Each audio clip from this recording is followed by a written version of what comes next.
कि 10 की खातिर 90 का यदि रक्त निचोड़ा जाएगा तो धर्म कहाँ बच पाएगा, फिर धर्म कहाँ रह पाएगा। और देवालयों में धर्मगुरु और संत करेंगे अय्यासी, और राजनीति का केंद्र बनेंगे अयोध्या, मथुरा और काशी, और देवदासी कहकर नारी को नग्न नचाया जाएगा तो धर्म कहाँ बच पाएगा, फिर धर्म कहाँ रह पाएगा। कि इस देश में कुछ राजनीतिक पार्टियां और कुछ राजनेता, कुछ राजनीतिक विचारधाराएं हैं जो बाबा साहब डॉक्टर भीमराव अंबेडकर की विचारधारा को मजबूत करना चाहती हैं, जो हमें संविधान के रास्ते पर ले जाना चाहती हैं।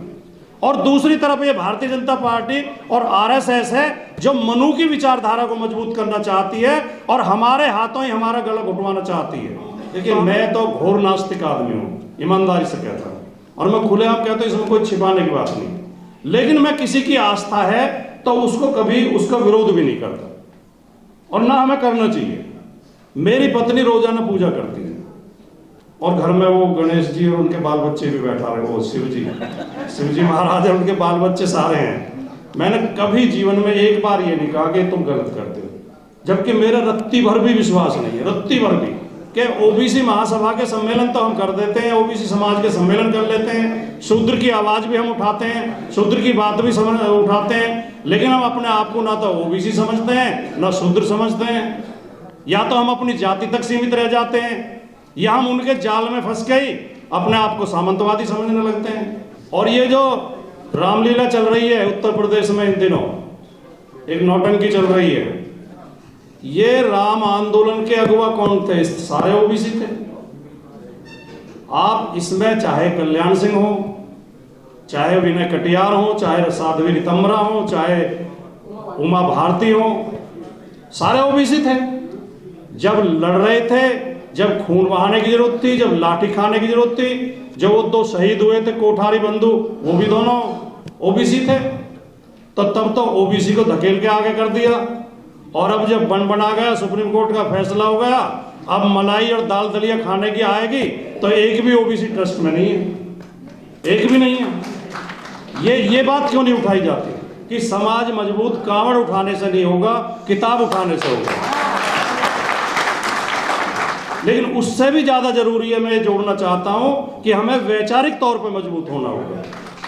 अगर हम वैचारिक तौर पर परिपक्व हैं और हम अपने मित्र की और शत्रु की पहचान करने का विवेक रखते हैं, तो हम इनके जाल से बाहर निकल सकते हैं।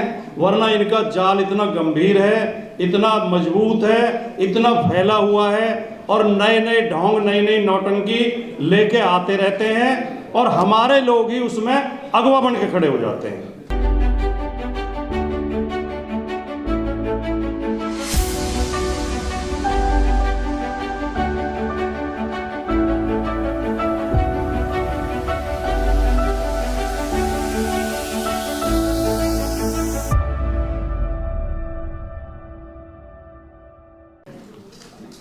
राष्ट्रमाता सावित्रीबाई फुले जी, माता फातिमा शेख और रानी अवंतीबाई लोधी जी के चरणों में श्रद्धा सुमन अर्पित करता हूँ।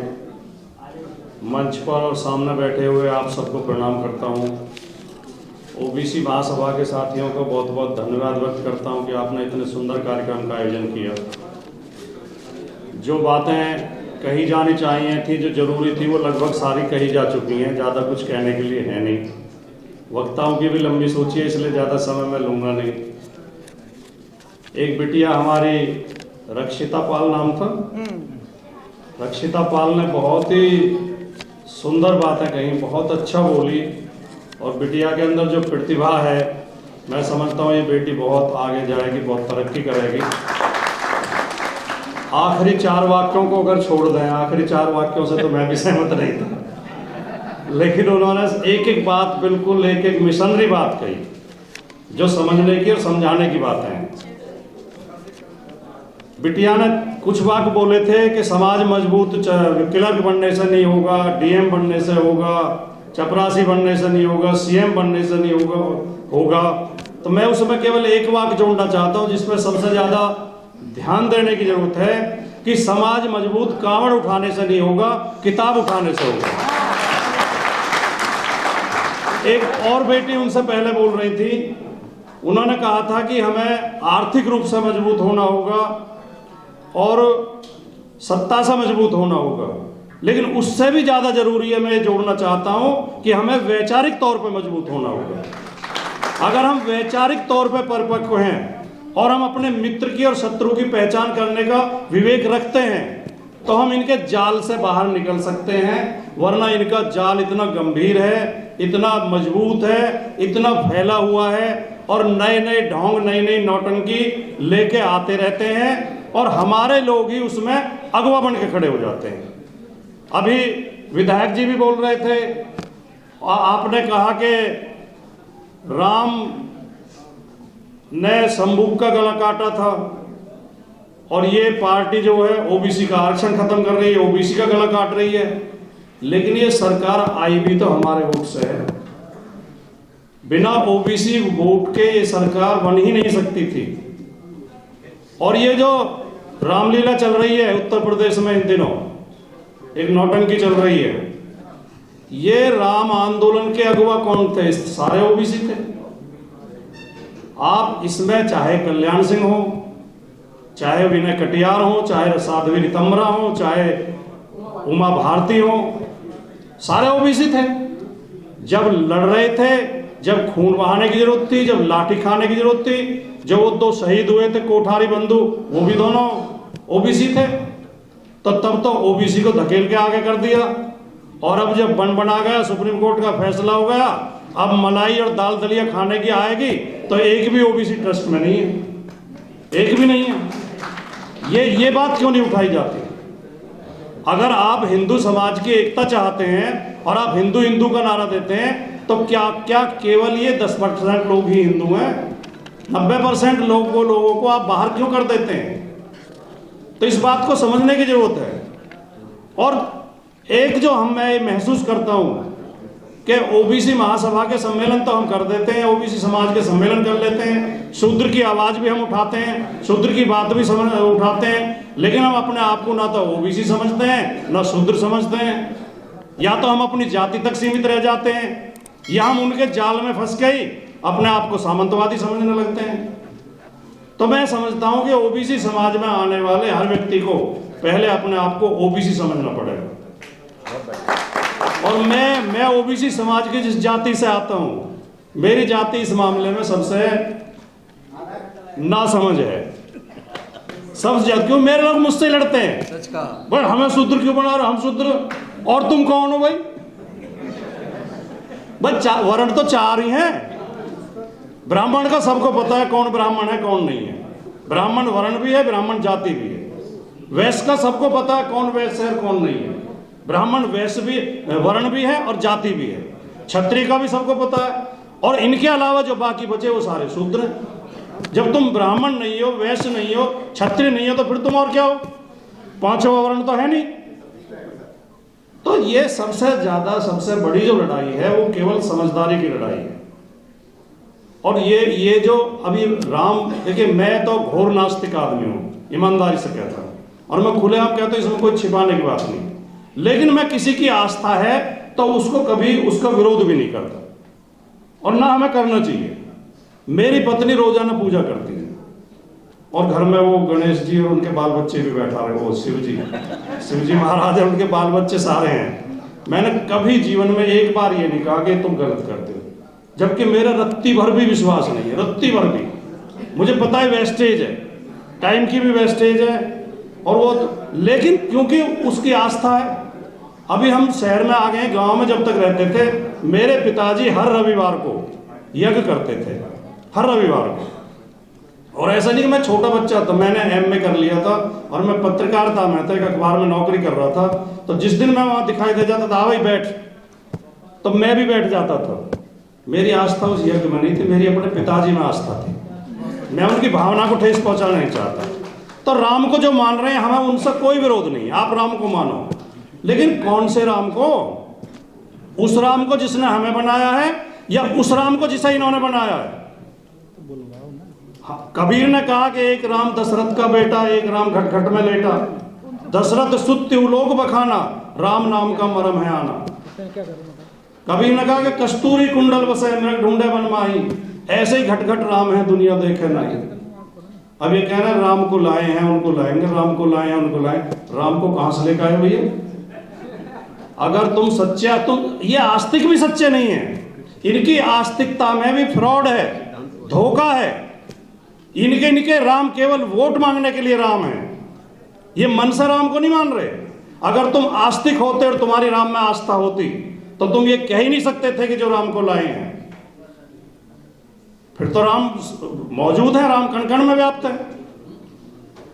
तो खैर लड़ाई ये है कि हम इन चीजों में ना, जो अभी मंच से कहा तो गया, लेकिन अब अभी हमारे भाई ने कह दिया, किधर के बसपा के प्रभारी, अब यहाँ विधायक जी बैठे हैं, आरजेडी से हैं, मैं समाजवादी पार्टी से हूँ, और भी पार्टी के लोग हैं। भाई हम ओबीसी समाज की एकता कर रहे हैं या अपनी पार्टी के लिए वोट मांग रहे हैं? भाई हमें पार्टी से कोई मतभेद नहीं है, हम चाहते हैं कि वो पार्टी भी फले फूल है, क्योंकि वो भी हमारे समाज की पार्टी और हमारी भी। लेकिन हमें इन बारीक सी बातों पे, इन मतभेदों में नहीं पड़ना चाहिए। तो हम ये बातें कही गई, मंच से कही गई, मैं उन बातों से सहमत हूँ।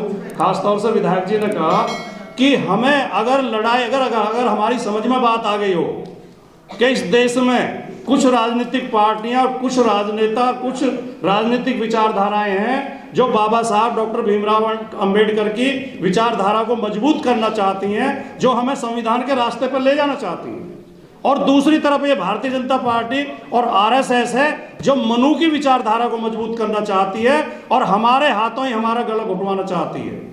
तो हमें ये अंतर समझना पड़ेगा और इस चुनाव में हमें तय करना पड़ेगा कि हम मनु की विचारधारा के साथ खड़े हैं या हम बाबा साहब की विचारधारा के साथ खड़े हैं।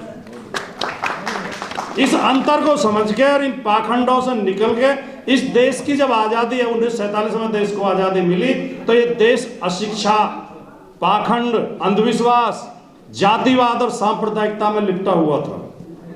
ये हमारी बड़ी समस्याएं थी। गरीबी और भुखमरी तो थी, लेकिन अशिक्षा, अंधविश्वास और पाखंड हमारी बड़ी समस्या थी। 50, 55, 60 साल के सफर में हमने इनसे काफी हद तक छुटकारा पाया।